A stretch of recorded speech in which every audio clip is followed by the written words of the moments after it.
പ്രിയപ്പെട്ട പ്രേക്ഷകരെ, ബേപ്പൂരിലേക്ക് പോയാൽ അവിടെ PV അൻവറിനെ ചൊല്ലി യഥാർത്ഥത്തിൽ കോൺഗ്രസ് നേതൃത്വം വെട്ടിലായിരിക്കുകയാണ്. അവിടെ DCC ഒരു അഭിപ്രായം പറയുന്നു, മറ്റു ചില നേതാക്കൾ വേറൊരു അഭിപ്രായം പറയുന്നു. ഇതാ കേട്ടോളൂ, PV അൻവറിനെ ചൊല്ലിയുള്ള PV അൻവറിന്റെ സ്ഥാനാർത്ഥിത്വത്തെ ചൊല്ലിയുള്ള തർക്കത്തിൽ DCC പ്രസിഡന്റ് പ്രവീൺ കുമാറിനെയും മുല്ലപ്പള്ളിയെയും തള്ളി KPCC general secretary PM Niyas. ബേപ്പൂരിലെ തോൽവിയിൽ DCC പ്രസിഡന്റ് പ്രസ്താവന നടത്തിയത് അനവസരത്തിലാണ്. 2021 ബേപ്പൂരിൽ വോട്ട് ചോർന്നിട്ടും നടപടിയുണ്ടായില്ലെന്നും അന്ന് തിരുത്തിയിരുന്നെങ്കിൽ ഇന്നത്തെ വിവാദം ഒഴിവാക്കാമായിരുന്നുവെന്നും PM നിയാസ് റിപ്പോർട്ടറിനോട് പറഞ്ഞു. PV അൻവറിന്റെ സ്ഥാനാർത്ഥിത്വം UDFന്റെ കൂട്ടായ തീരുമാനമായിരുന്നു.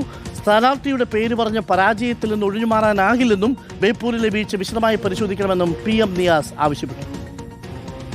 എന്നെ സംബന്ധിച്ചിടത്തോളം ബേപ്പൂർ നിയോജകമണ്ഡലം ഒരിക്കലും കോൺഗ്രസിന് അനുകൂലമായിട്ടുള്ളൊരു ഒരു കാലത്തും ഉണ്ടായിട്ടില്ല. കഴിഞ്ഞ തവണയും വോട്ട് ചോർച്ച ഉണ്ടായിരുന്നു, സ്വാഭാവികമാണ്. അപ്പോൾ അന്നും ഒരു നടപടിയും എടുക്കുകയോ അല്ലെങ്കിൽ പ്രത്യേകം ഒരു തിരുത്തൽ നടപടികൾ ഉണ്ടാവുകയോ ചെയ്തിട്ടില്ല. ഇത്തവണയും ബഹുമാനപ്പെട്ട DCC പ്രസിഡൻ്റെ അഭിപ്രായം ഞാൻ മനസ്സിലാക്കിയെടുത്തോളം അത് അനവസരത്തിലായിപ്പോയി എന്നുള്ള അഭിപ്രായമാണ് എനിക്കുള്ളത്. അവിടെ UDF ആലോചിച്ചെടുത്ത തീരുമാനമായി മാസങ്ങൾക്ക് മുമ്പ് തന്നെ ഒരു സ്ഥാനാർത്ഥിയെ പ്രഖ്യാപിക്കുകയും അദ്ദേഹം പ്രവൃത്തി കൊടുക്കുകയും ചെയ്യുമ്പോൾ അന്നൊന്നും ഇല്ലാത്തൊരു അഭിപ്രായം ഇപ്പോൾ പറയുന്നതിൽ ലോജിക്കില്ല എന്നുള്ള അഭിപ്രായക്കാരനാണ് ഞാൻ. അവിടെ സ്ഥാനാർത്ഥിയായി വന്ന ഒരാളുടെ പരാജയമായിട്ട് ഞാൻ കാണുന്നില്ല. അപ്പോൾ നമ്മുടെ സ്ഥാനാർത്ഥിത്വത്തിൻ്റെ പേര് പറഞ്ഞ് രക്ഷപ്പെടാൻ നമുക്ക് പറ്റില്ല. പാർട്ടി അവിടെ പരിശോധിക്കപ്പെടേണ്ടതാണ്. പരാജയം എങ്ങനെ സംഭവിച്ചു, കോൺഗ്രസ്സുകാരുടെ ഇടയിലോ അല്ലെങ്കിൽ UDFൻ്റെ ഭാഗത്തുനിന്നോ ഏതെങ്കിലും അപാകത ഉണ്ടായോ, അത് പരിശോധിക്കാതെ ഇക്കാര്യത്തെക്കുറിച്ച് ഒരു അഭിപ്രായ പ്രകടനം നടത്തുന്നത് ശരിയല്ല. ഇപ്പോൾ AK അഭിലാഷ് നമുക്കൊപ്പമുണ്ട്. AK അഭിലാഷ്, ഏറ്റുമുട്ടലിൻ്റെ പാതയിലേക്ക് ഇപ്പോൾ കോൺഗ്രസിൽ ചിലർ വരുന്നു എന്നാണോ മനസ്സിലാക്കേണ്ടത്? DCC പ്രസിഡന്റ് പറഞ്ഞതിനെയും മുല്ലപ്പള്ളി പറഞ്ഞതിനെയും ഒക്കെ തള്ളുകയാണല്ലോ KPCC സെക്രട്ടറി. ഈ PV അൻവറിനെ കുറ്റപ്പെടുത്തുന്നതിനകത്ത് കാര്യമില്ല.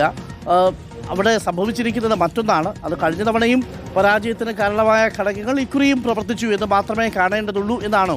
അപ്പോൾ PV അൻവറിന്റെ സ്ഥാനാർത്ഥിത്വത്തെ ചൊല്ലി കോൺഗ്രസിനുള്ളിൽ തന്നെ രണ്ടു ചേരികൾ രൂപപ്പെടുകയാണോ? AK Abhilash, very good morning Abhilash. Happy Avittam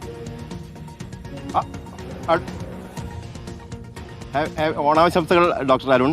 ഏതായാലും കോഴിക്കോട്ടെ കോൺഗ്രസിനെ സംബന്ധിച്ച് പന്തിയല്ല കാര്യങ്ങൾ എന്ന് വേണം പറയാൻ. കാരണം ബേപ്പൂരിലെ സ്ഥാനാർത്ഥി നിർണയം പാളി എന്ന് മുല്ലപ്പള്ളി രാമേന്ദ്രനും അതോടൊപ്പം തന്നെ DCC പ്രസിഡന്റും പറഞ്ഞതിന് പിന്നാലെ തന്നെ MK രാഘവൻ ഇതിനെ തള്ളിക്കൊണ്ട് ഇന്നലെ രംഗത്ത് വന്നിരുന്നു.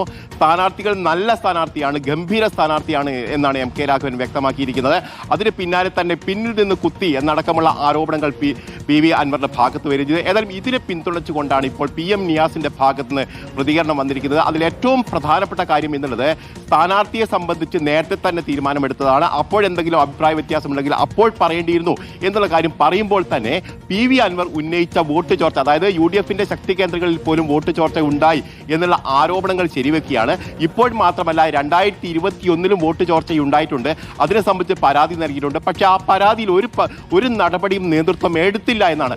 അതോടൊപ്പം തന്നെ അന്ന് ഇത്തരത്തിൽ വോട്ട് ചോർച്ചയ്ക്ക് പിന്നിലുണ്ടായിരുന്ന ആളുകളാണ് ഇപ്പോൾ നേതൃത്വത്തിലുള്ളത് എന്നുള്ള ഗുരുതരമായ ഒരു ആരോപണങ്ങൾ കൂടി ഉയർത്തുന്നുണ്ട്. അതായത് അന്ന് വോട്ട് ചോർച്ച നടത്തിയ ആളുകൾ ഇന്നിപ്പോൾ നേതൃത്വത്തിൽ വരുമ്പോൾ ഇന്നിപ്പോൾ PV അൻവറിനെ വിമർശിക്കുന്നു എന്നുള്ളതാണ്.